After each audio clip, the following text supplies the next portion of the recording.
warahmatullahi wabarakatuh.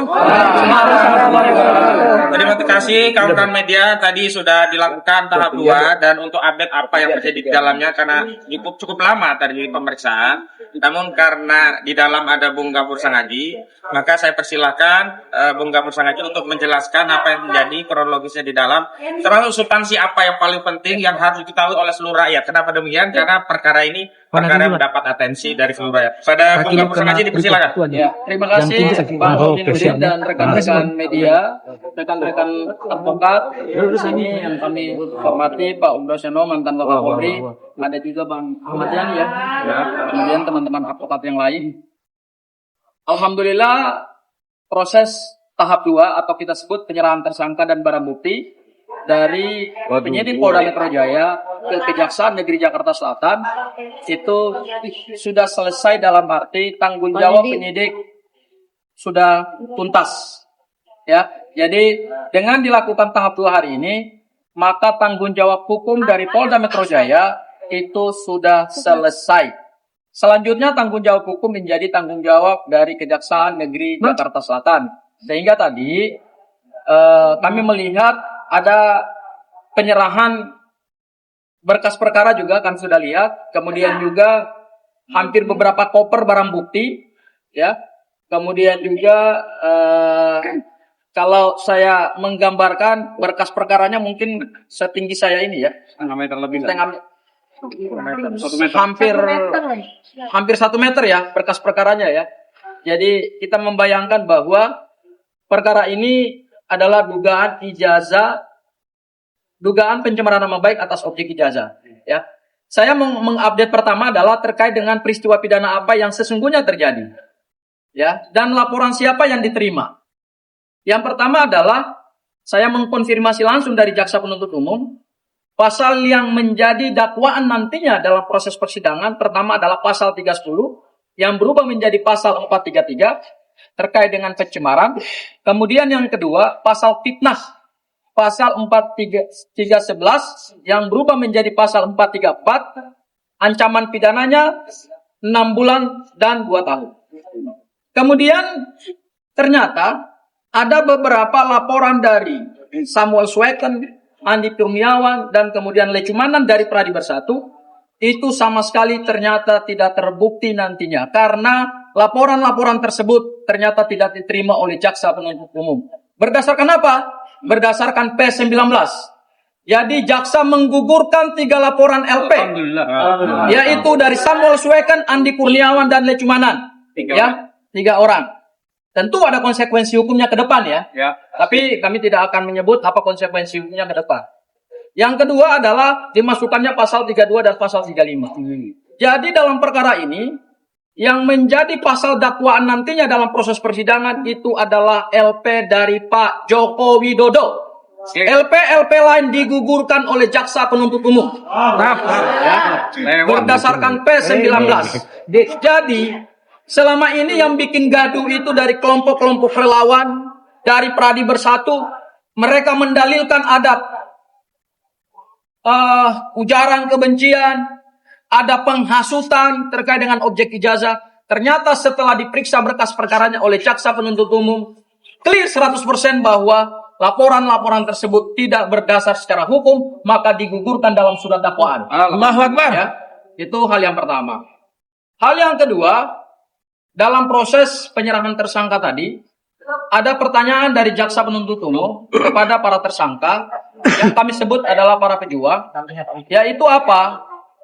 Pertanyaan terkait dengan tawaran untuk dilakukan restoratif justice atau berdamai dengan pelapor Pak Joko Widodo. Kemudian juga ada tawaran juga untuk plea bergening atau pengakuan bersalah dari kedua tersangka. Alhamdulillah tadi kepada seluruh rakyat Indonesia yang selama ini menunggu kepastian terkait dengan polemik ijazah mantan Presiden Republik Indonesia, Mas Roy dan Bu Tifa secara tegas di hadapan jaksa penuntut umum menyatakan tidak akan berdamai dengan Pak Jokowi. Artinya menolak. Menolak. Mas Roy dan Bu Tifa merasa tidak pernah bersalah dalam peristiwa pidana ini Karena yang mereka lakukan adalah meneliti objek ijazah yang diragukan, yang selama bertahun-tahun menjadi polemik. Tidak pernah ada kepastian hukum, tidak pernah ada putusan pengadilan yang menyatakan ijazah ini asli. Tetapi lagi-lagi harus ada 2 warga negara yang dikirim ke penjara setelah Bambang Tri dan Gus Nur. Jadi ijazah ini, rekan-rekan media, seluruh rakyat Indonesia kembali menelan korban, kembali mengirimkan orang ke penjara, padahal yang dituntut adalah hal yang sederhana. Pak Jokowi dengan sikap negarawan, dengan jiwa besar, tunjukkan saja ijazahnya kepada seluruh rakyat Indonesia. Tidak perlu membawa perkara ini kepada proses peradilan. Karena dengan membawa ini kepada proses peradilan, maka ada niat dari Pak Joko Widodo untuk memenjarakan warga negaranya dengan sikap yang tidak negarawan. Ya, jadi itu Bang Aka. Kemudian yang ketiga terkait dengan kelanjutan penahanan. Kami secara resmi dari tim kuasa hukum telah menyampaikan permohonan penangguhan penahanan kepada Kejaksaan Negeri Jakarta Selatan. Ada 2 hal. Yang pertama adalah penangkapan yang dilakukan oleh Polda Metro Jaya pada tanggal 19 Juni 2026 beberapa hari yang lalu, yang dilanjutkan dengan penahanan, itu ternyata tidak sesuai dengan hukum acara pidana yang diatur di dalam KUHP kita. Ada 3 hal yang menjadi dasar pertimbangannya. Yang pertama, dari sisi kualifikasi subjek hukum pelaku tindak pidana. Mereka ini bukan pelaku tindak pidana organized crime, white collar crime, transnational organized crime, atau juga kejahatan yang mengancam keamanan negara, keselamatan bangsa, atau juga mengancam sumber daya alam Indonesia. Ini hanyalah pencemaran nama baik dan fitnah yang diseludupkan dengan pasal 32 dan pasal 35. Coba mari kita lihat. Apakah selama ini para pelaku pencemaran meskipun sudah terbukti sekalipun pernah ditahan? Nggak pernah. Karena memang secara hukum kualifikasi deliknya tidak dimungkinkan untuk dilakukan penangkapan dan penahanan. Contoh yang paling sederhana, Rasman Arif Nasution tidak ditahan. Putusannya sudah ingkrah, tinggal menunggu eksekusi. Sylvester Matutina, dakwaannya sama, pasal 310, 311, pencemaran nama baik dan fitnah. Juga tidak dilakukan penangkapan dan penahanan. Bahkan putusannya sudah ingkrah van hauste sekalipun, tidak dilakukan eksekusi oleh pihak Kejaksaan Negeri Jakarta Selatan.